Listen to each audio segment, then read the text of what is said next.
네, 새해가 밝았습니다.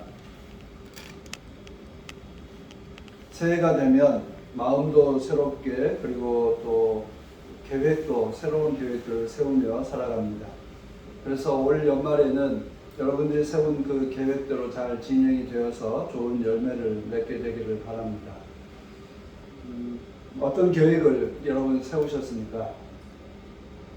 많은 계획 가운데 가장 중요한 것은 삶의 기본을 다시 확인하고 삶의 기본을 세우는 것이 새해 계획의 가장 기본이 아닐까 싶습니다. 삶의 기본이라고 할 때 각자 다 이것이 중요하다라고 생각하는 것이 있으리라 생각합니다. 그런데 결국 삶의 기본은 각각의 사람들이 자기의 생각, 가치관을 반영해서 이것이 기본이다라고 판단하게 됩니다. 그래서 무엇을 소중히 여길 것인가, 무엇이 소중한가라고 하는 그 판단을 하게 되는데요. 그런 점에서 그 소중하게 여기는 것, 소중하다고 판단하는 것, 그것이 이제 곧 가치관의 문제고, 그래서 그 가치관은 신앙에서 비롯되어 있다라고 말할 수 있습니다. 사람에게는 먹고 사는 문제, 곧 노동이 매우 중요한 문제입니다. 또한 노동하는 것만큼 사람에게 쉬는 것, 여유를 누릴 수 있는 것도 중요합니다. 그리고 사람에게 자신의 생명을 안전하게 보장받고 지켜낼 수 있도록 인정받는 것, 자기의 생명이 보장받는 것이 매우 중요한 문제입니다. 그리고 우리의 삶을 안전하게 살아가기 위해서 노동도 해야 되지만 또 한편으로는 이웃들과 좋은 관계를 맺으며 살아가는 것이 필요합니다. 그것이 바로 우리는 삶의 가치관에 자신의 삶에서 가장 소중한 것인데 그것에 대한 판단이라고 생각하게 됩니다. 그런데 돌아보면 우리 삶에서 덜 중요한 게 있을까요? 가장 소중한 것, 그리고 또 두 번째 소중한 것, 세 번째 순서를 매길 수 있는 과정에 또 있을 수도 있고요. 이건 그냥 무시해도 돼라고 이야기할 수도 있을 것 같고요. 여러 가지 판단을 하게 될 텐데요. 돌아보면 이건 이래서 소중하고 저건 저래서 소중하고, 그래서 다 소중한 것으로 이제 드러나게 됩니다. 그런데 그 소중하다라고 하는 것을 판단할 때, 선택할 때 어떤 것 기준으로 선택할 거냐? 여러분들의 삶을 선택할 때, 중요한 문제를 결정할 때 무엇을 가장 기준으로 해서 판단을 하고 결정을 하십니까? 저는 우리의 선택의 기준은 신앙이고 또 그 신앙은 우리의 가치관을 반영하고 있기도 하고 또 신앙이 가치관 속에 반영되어 있다고 생각합니다. 그래서 우리는 판단할 때, 선택할 때 나의 생각, 나의 가치관이 가장 들여다보게 되는 이제 문제인데, 우리가 삶을 살아가면서 다른 사람의 눈치를 보거나 다른 사람들의 생각에 끌려가거나 이럴 그 소지들도 상당히 많이 있습니다. 그러나 우리가 선택할 때 나의 생각, 나의 판단, 나의 가치관들이 중요하게 바르게 세워져 가는 것이 중요합니다.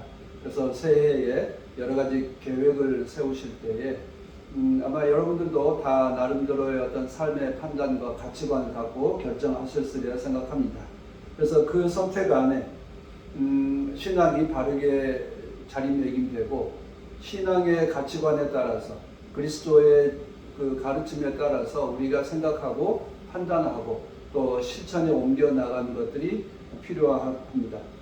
그런 점에서 신앙은 그저 하나의 종교로서가 아니라 우리의 삶의 기본으로서 기초를 다지는 문제라고 하는 것을 늘 기억하시길 바랍니다. 오늘은 주연절 첫째 주일이자 새해 신년 주일입니다. 주연절은 주님께서 세상에 자신의 모습을 드러내는 것을 사건을 기억하면서 정해진 절기입니다. 우리는 성탄절이 12월 25일이지만 정교회 오소독스 교회 정통교회 러시아나 그리스와 이제 동유럽에 있는 그 정교회들은 이 주연절을 1월 6일을 성탄절로 삼아서 예수께서 우리에게 나타나신 날을 기념하고 있습니다. 우리가 주연절 절기를 통해서 주님이 나타나셨다, 나에게 나타나셨다, 세상에 나타나셨다라고 하는 것입니다. 그러면 우리는 주님은 나에게 어떤 분으로 다가오고 있는지 이것입니다. 그리고 또한 나는 사람들에게 어떤 사람으로 다가가고 있는지 이것을 돌아보게 됩니다. 우리가 주님을 대신해서 그리스도의 사절로 사람들에게 나타나게 될 텐데 나에게 그리스도는 어떤 분으로 나타나느냐가 곧 내가 다른 사람에게 나타나는 그 모습일 것이라고 생각해 볼 수 있는데, 그런 점에서 나는 어떤 그리스도인인가에 대한 생각을 하는 절기가 바로 이 주연절이라고 말할 수 있습니다. 주님이신 예수를 닮아가고 그리고 그분의 말씀에 따라 실천하는 사람으로, 참된 그리스도인으로 세상 사람들에게 나타날 수 있게 된다면 그것이 아마 나의 본질이기도 하고 또 교회의 본질이라고 말할 수 있습니다. 우리가 예수님을 대신해서 세상 가운데서 주님의 말씀을 전하고 또 실천하고, 그래서 모든 사람들에게 생명의 길, 구원의 길이 어떤 것인지를 가르쳐가는 것입니다. 그런 점에서 우리가 주님의 말씀을 실천하는 자로서 또 주님을 보여드리는 사람으로 삶을 살아가고자 한다면 주님께서 나에게 어떻게 나타나셨고 나에게 주님은 어떤 분으로 보이는가를 늘 묵상할 수 있게 되기를 바랍니다. 그래서 우리는 예수님을 통해서 생명의 길, 구원의 길을 보았습니다 라고 하는 것처럼 세상 사람들은 우리를 통해서 예수 그리스도를 보았습니다. 우리를 통해서 생명의 길을 보았습니다. 우리를 통해서 구원의 길을 보았습니다 라고 말할 수 있는 그런 그리스도인으로 살아가게 되기를 다짐하는 이 신년 주일이 되었으면 좋겠습니다. 마가복음은 주님이 누구신지 전혀 모르는 사람들에게 전했던 책이 아니라 교회에 있는 사람들, 그리스도를 알고자 하는 사람들에게 보여주고자 해서 이제 쓰여졌는데, 딱 핵심은 그것입니다. 십자가에 달려 죽으신 그분이 우리의 그리스도이십니다라고 하는 거예요. 여러분, 세상에 그런 고백이 어디 있겠습니까? 십자가를 이기고 그리고 다 그런 것을 고난당하지 않는 사람, 군주처럼 그리고 우아하고 권력이 있고 힘이 있는 사람에 대한 모습으로 이제 그리스도를 표방하는 것이 아니라 십자가에서 고난당하신 분, 그리고 무덤에 묻히신 분, 그리고 거기서 부활하신 분이라고 하는 것을 우리는 세상에 전하고 있습니다. 그래서 마가복음은 우리들이 믿는 예수는 십자가에서 처형당하시고 부활하신 바로 그분이시다라고 하는 것을 전하고 있습니다. 그래서 마가복음을 비롯해서 복음서들은 예수를 따르는 사람들에게 예수가 누구인가를 드러내는 책이 바로 이 복음서인데, 그런 점에서 주연절 첫째 주일에는 그 세상에 나타나게 되시는 마태복음이 읽을 때는 마태복음에서도 세례받는 장면을, 그리고 마가복음에서도 세례받는 장면을 우리들에게 함께 읽도록 하고 있습니다. 그래서 주연절 첫째 주일에 예수께서는 어떤 분이신가 라고 하는 것을 우리 스스로 고백하고 또 우리가 전해야 될 예수는 이런 분이구나 라고 하는 것을 확인하는 그런 주간이 되어야 합니다. 마가는 하나님께서 이사야 예언자를 통해서 약속하셨던 메시아, 바로 그분이다. 이사야를 통해서 아주 옛날에 약속했던 바로 그분이 오늘 우리에게 나타나셨다. 하나님의 약속이 이루어졌다라고 하는 것을 말하고 있습니다. 그래서 우리는 새로운 약속으로서 하나님께서 우리에게 주셨던 그 약속이 이루어졌다고 하는 것을 선언하는 것이 이 복음서이고, 이 복음서가 우리 교회의 공동체, 믿음의 공동체의 가장 핵심적인 책이라고 우리는 선포하고 있습니다. 마가복음을 비롯해서 네 복음서들은 처음부터 끝까지 예수가 누구인가를 밝히는 책인데요.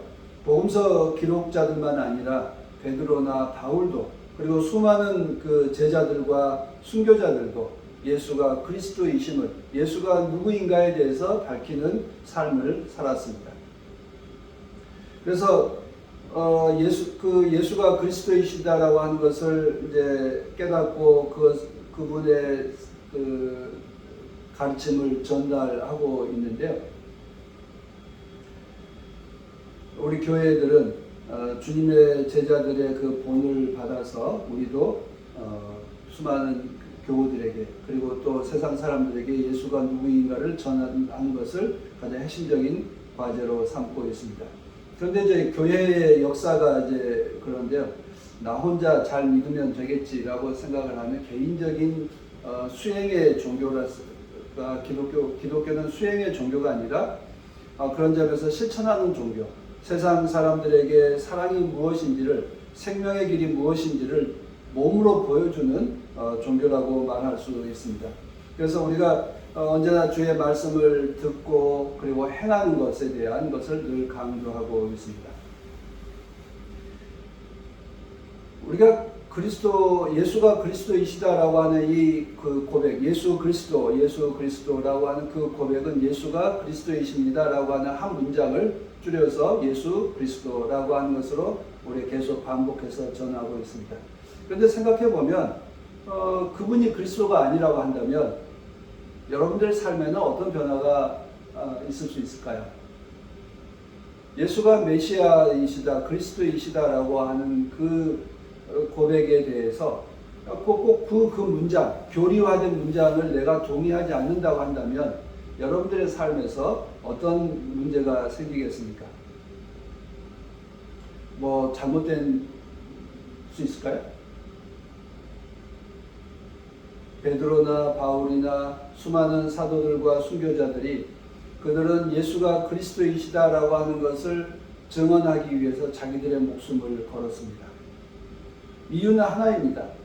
예수께서 가르치고 행하셨던 일들이 진리라고 하는 것을 강하게 표현하는 말이 예수가 그리스도이시다라고 하는 것이지, 그 예수가 하나님의 아들이다라고 하는 것을 넌 믿느냐라고 하는 그 존재론적 증명이 아니라, 또 그런 선언이 아니라 예수께서 살았던 삶이, 예수께서 가르치셨던 그 말씀들이 우리를, 나를 구원하는 길이요 말씀이다라고 하는 그 뜻을 모아서 표현한 것이 예수가 그리스도이십니다라고 하는 그런 말입니다.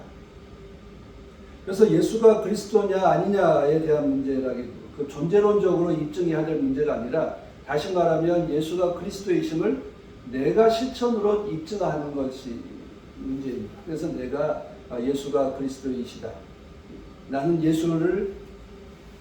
예수의 말씀이 곧 생명의 말씀이고 나를 살리는 길이고 나를 구원의 길로 인도하는 말씀입니다 라고 하는 그 고백이 담겨 있습니다. 나의 실천과 나의 존재에 대한 고백이죠. 예수의 존재에 대한 고백이 아니라 나의 존재에 대한 고백이다, 나의 다짐에 대한 고백이다 라고 하는 것입니다. 요한복음 10장 37절과 38절에 이런 말씀이 있습니다. 내가 내 아버지의 일을 하지 않거든 나를 믿지 말라. 그러나 내가 그 일을 하고 있으면 나를 믿지는 못할지라도 그 일은 믿어라.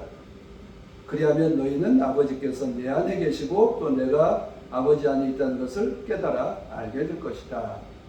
그러니까 예수가 그리스도이다라고 하는 말이 아니라 예수께서 행하셨던 그 일, 예수께서 하셨던 그 말씀을 보고 깨닫고 믿으라고 하는 것입니다. 여기서 이 말씀은 요한복음 10장은 소경이었던 그 사람이 눈을 뜬 이야기 그 끝에 이 말씀이 있습니다. 예수를 믿지 못해도 예수에 대해서 알지 못해도 예수께서 하신 일과 예수께서 가르치셨던 말씀과 그 사셨던 그 삶을 보고 눈을 뜨라는 것입니다. 그래서 정리된 구호와 교리가 아니라 내가 예수 안에서 예수를 따르는 삶으로 예수를 실천하는 사람으로 거듭나 있는가에 대한 물음이고 또 고백입니다. 우리는 예수께서 자신의 이름을 드러내려고 하는 것보다 하나님을 드러내고 하나님의 말씀에 따라 살자라고 이야기하셨던 그분의 말씀을 우리들 기억해야 됩니다.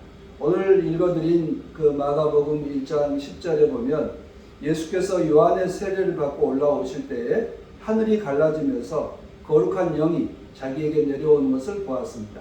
요한의 세례와 성령 세례를 이제 오늘 읽어드린 본문은 앞에는 요한의 세례, 뒤에는 성령으로 내려오는 것을 하나님께서 성령을 부어주시는 그 장면을 우리가 보고 있습니다. 거기에서 하나님께서 하늘이 열리면서 하시는 말씀이 너는 내가 사랑하는 아들이고 내가 내 안에서 너는 기뻐한다라고 하는 내가 너를 좋아한다 이렇게 이제 선언하고 있습니다. 이 말씀이 이제 마태복음 3장 17절에도 있는데요. 그 마태복음에는 이렇게 되어 있습니다. 이는 내가 사랑하는 아들이다. 내가 그를 좋아한다. 이 그 마태복음 말씀과 우리 지금 오늘 읽은 마가복음 1장 11절에 너는 내 사랑하는 아들이다. 내가 너를 좋아한다. 어떤 점에서 갖고 어떻게 다르죠?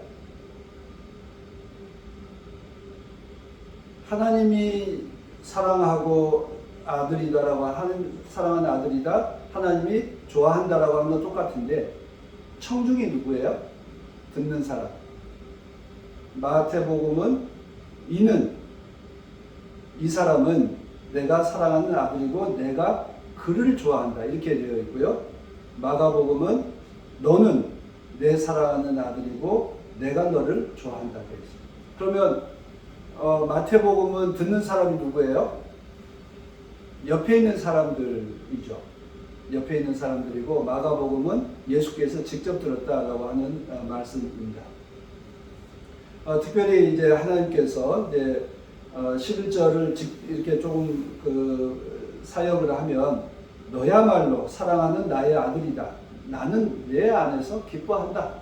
내가 너를 좋아한다라고 하는 그 표현보다 내가 너 안에서 내가 기뻐한다라고 하는 것을 말하고 있습니다.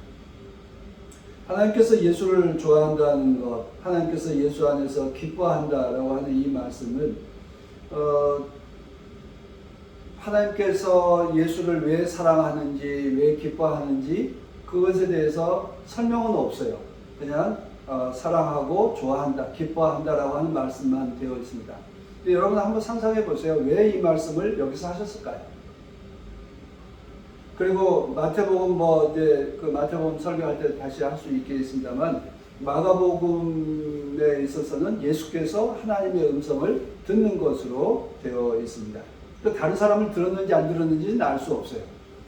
마가복음은 하나님께서 예수께서 직접 말씀하시는 대목입니다. 여러분들도 기도하실 때 여러분들 기도하시면서 어떤 드는 생각, 확신이 있죠. 그때 하나님께서 나에게 말씀하셨다, 이렇게 깨우쳐 주셨다라고 할 때 그 말씀을 옆에 사람들이 듣나요? 오로지 하나님께서 나에게 응답하시는 말씀입니다.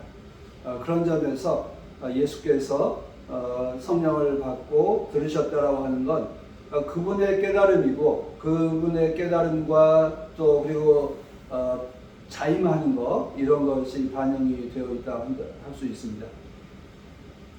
왜 예수께서는 세례를 받으면서 이 말씀을 들었을까?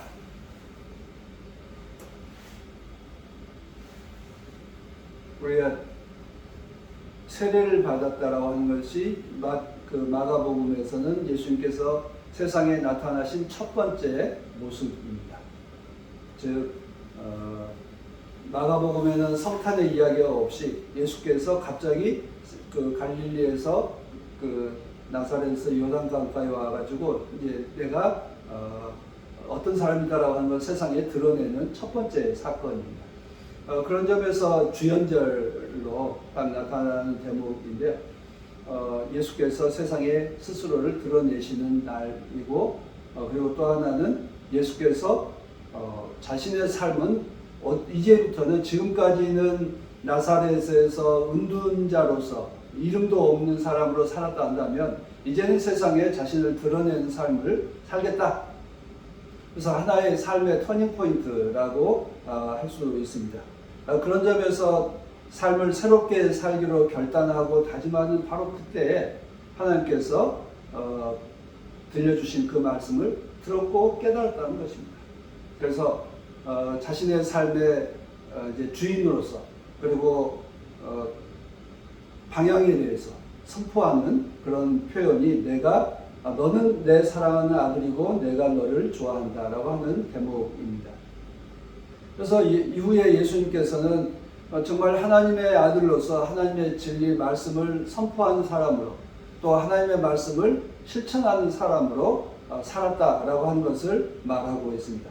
그래서 그 하나님께서 기뻐하는 삶이라고 하는 게 어떤 것인지는 그 이후에 주님께서 가르치시고 행하시고 또 모든 사람들을 이제 새롭게 변화시켜셨던 그 일들을 그걸 이제 이루어지겠다 그런 일을 하겠다라고 선포하고 내지는 실천에 옮기기 시작하는 걸 보고 기뻐하셨다라고 말할 수 있습니다. 완성돼서 기뻐하는 것이 아니라 시작하고 있기 때문에 기뻐하고 있음을 말합니다. 아마 그 이후에 오늘 이정미 전도사님께서 예수님께서 이제 그 시험 당하신 대목이 이제 바로 12절부터 있는 이야기를 먼저 해주셨는데요. 시험을 우리도 수많은 그 다짐을 하고 계획을 세우지만 수많은 시험을 당하게 될 것입니다. 주님께서도 그렇게 시험을 당하셨고 광야에서 처음 시작할 때만 시험 당한 것이 아니라 십자가에서 죽임 당할 때까지 그때도 여전히 시험을 당하고 있다. 그래서 최후의 유혹이라고 하는 그 소설이 있는 것처럼 우리가 삶을 살아가는 동안에 언제나 우리가 주님의 제자로 주님의 하나님의 자녀로 살아가려고 할 때 유혹당하는 일, 흔들리는 일, 포기하고자 하는 일들이 계속 일어날 것입니다. 그러나 하나님께서는 완성해서가 아니라 시작하는 것 보고 기뻐하셨다고 말씀하고 있습니다. 우리도 새해 초에 내가 올해는 하나님의 말씀대로 이렇게 실천하고 또 사랑을 베풀며 살겠습니다 라고 계획을 세우는 것, 바로 그 자체만을 보고 쓰고서도 하나님께서 좋아하시고 기뻐하실 것이다 라고 한 대목입니다. 저는 신년주일에 새해 첫 주일에 제가 이 말씀을 통해서 여러분들과 함께 은혜를 나누고자 하는 것은 하나님께서는 우리가 새롭게 결심하고 실천하겠다라고 계획 세우신 것부터 흐뭇해하시고 좋아하신다는 것입니다. 그 내용이 뭐냐? 하나님의 말씀대로 살아보겠다. 하나님의 말씀을 실천하며 살겠습니다 라고 하는 계획을 세우신 것, 그렇게 삶을 바꿔보겠다라고 결심하는 것을 보시고서도 흐뭇해하신다는 것입니다. 아마 여러분들도 부모 되신 분들은 부모님들 그 경험대로 또 그리고 아직 미혼이신 분들은 미혼 그 삶 속에서 뭔가 계획을 세울 때 흐뭇해하는 자기 자신을 발견하는 경험이 있었으리라고 생각합니다.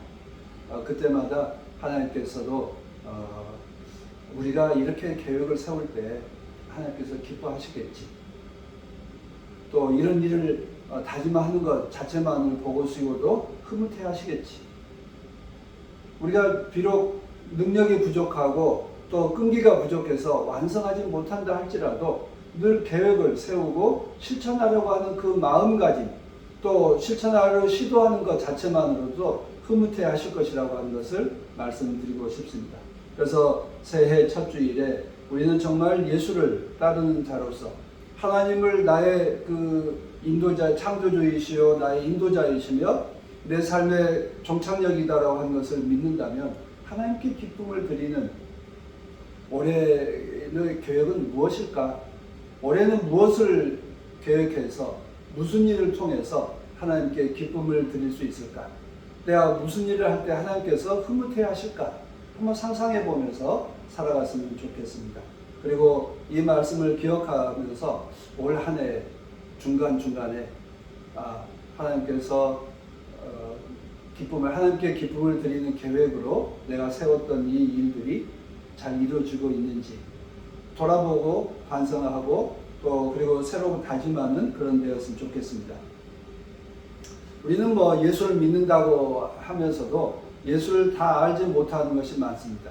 에베소 교회의 교우들도 그리스도인이라고 이야기했지만 알고 있는 게 뭐였어요? 요한의 세례밖에 알지 못했어요. 예수의 세례를 알지 못했다라고 하는 것입니다. 그런 점에서 우리도 그리스도인이라고 하지만 성경에 대해서도 잘 알지 못하고 예수께서 하셨던 그 마음과 그 일, 능력과 이런 거에 대해서 다 알지 못합니다. 또 그리고 내 자신에 대해서도 다 알지 못한 채 살아갑니다. 그런데 우리가 에베소 교우들이 성령의 세례를 바울에게 다시 배웠던 것처럼 우리도 성서를 통해서 예수를 다시 배우고 또 다시 계획을 세워가고 다짐하는 그런 일들이 있었으면 좋겠습니다. 그래서 새해에 여러분들께서 계획을 세울 때 무엇보다 하나님의 말씀을 읽고 새로 깨닫고 다짐하는 일, 이 일들이 여러분 그 계획 속에 가장 으뜸 가는 계획으로 자리 잡혔으면 좋겠습니다. 그래서 우리가 하나님의 말씀을 읽고 그리고 묵상하고 깨우치고 실천하고 그리고 그것에 대해서 다시 반추해보는 이 과정이 우리의 삶의 전 과정이요 내 삶의 가장 핵심입니다. 기본입니다 라고 하는 것을 늘 기억하시고 그래서 우리가 참된 그리스도인으로 바르게 세워져 가게 되길 바랍니다. 우리는 우리의 삶이 어떻게 끝날지 잘 알지 못합니다. 아니 오늘의 끝도 잘 모르고 올해의 끝도 잘 모릅니다. 그러나 분명한 것은 나의 오늘의 끝, 올 한 해의 끝, 내 인생의 끝에는 늘 하나님께서 나를 흐뭇하게 바라보고 계실 것이다. 나를 통해서 기쁨을 누리실 것이다. 라고 하는 그 믿음은 우리에게 늘 남겨져 있는 확신이고 또 우리 스스로 세워가야 될 계획이 아닐까 생각합니다. 지난 한 해를 돌아보면서 저는 교우 여러분들께 늘 감사를 드립니다. 여러 가지로 살아가는데 힘들고 어려운 일들이 많이 있기 마련입니다. 그 어려운 과정을 겪으면서도 그리스도인이라고 하는 것을 늘 바르게 세워가고 하나님의 뜻을 따라 살려고 애써주셔서 감사드립니다. 주님의 말씀을 품고 주님을 닮아가려고 노력하는 우리 한림교회 교우들에 대해서 늘 저는 자랑스럽게 생각하고 감사를 드립니다. 우리가 고난받는 이웃들을 위해서 기도하고 마음을 나누고 그리고 함께 눈물을 흘리면서 뭐 작은 거 하나라도 응원해 줄 수 있는 그런 삶을 살아가는 것이 참 자랑스럽습니다. 하나님 예수님께서 우리에게 주셨던 새로운 계명이 뭐죠? 서로 사랑하라고 하는 것이죠. 하나님 율법의 핵심은 하나님을 사랑하는 것이고 이웃을 사랑하는 것이다. 그리고 마지막 날에 주님께서 떠나시면서 서로 사랑하라고 하는 그 말씀을 주셨습니다. 그런 점에서 우리가 이웃들을 위해서 또 나의 자매 형제 나의 가족을 넘어서 이웃들을 위해서 서로 사랑하는 삶을 살아가려고 애쓰는 것 자체가 하나님께서 우리에게 베푸신 은혜이고 또 그것이 우리에게 우리가 주어져 있는 숙제라고 생각합니다. 우리는 서로 부족한 존재이죠. 지혜도 부족하고 지식도 부족하고 또 실천할 수 있는 능력도 부족한 사람들입니다. 그래서 때로 실수도 하고 때로는 하지 못한 채 놓쳐가고 있는 것도 있고요. 그리고 왜곡될 때도 있습니다. 우리는 서로 부족한 존재로서 부족함에 대한 것보다 그 부족함에 대해서 안타까이 여기고 서로 보충해 주기 위해서 노력하고 있는 것 그 자체만으로도 우리는 훌륭한 삶을 살고 있다라고 말할 수 있습니다. 그래서 서로 사랑한다라고 하는 것은 질타하는 것이 아니라 강요하는 것이 아니라 서로 부족함을 채워주기 위해서 은근히 노력하는 것이라고 말할 수 있습니다. 저는 그런 점에서 사랑한다라고 하는 것은 관용입니다. 서로 부족한 점에 대해서 허물을 덮어주고 감싸주고 그리고 그 부족한 점을 내가 채워주는 그런 것이 필요한 때입니다. 갑진년 새해에 우리도 힘들고 우리의 삶도 힘들지만 나보다 더 힘들고 아니 나보다 좀 덜 힘들어도 이웃들을 위해서 사랑을 베푸며 살아간다면 하나님께서 기뻐하시고 흐뭇해 하실 것이라 믿습니다. 왜냐하면 하나님께서 원하시는 대로 서로 사랑하는 삶을 살기로 결심하는 것 그리고 작은 것 하나라도 행하겠다라고 자신을 드러내는 것 그 자체만으로도 하나님께서 흐뭇해 하실 것이라고 믿습니다. 주연절 첫날에 또 새해 첫 주일에 우리가 주님께서 공생애를 시작한 것 그 자체만을 보시고도 기뻐하셨던 것처럼 우리가 세우는 그 계획 하나만으로도 하나님께서 기뻐하시고 축복해 주시리라 믿습니다. 그래서 하나님께서 너는 사랑하는 내 딸이다. 너는 사랑하는 내 아들이다. 내가 너를 좋아하고 내가 내 안에서 기뻐한다라고 말씀하시는 그런 복된 한 해가 되기를 기원합니다. 하나님께서 나를 바라보시는 그 따뜻한 웃음과 미소를 한번 상상해 보십시오. 함께 기도합시다.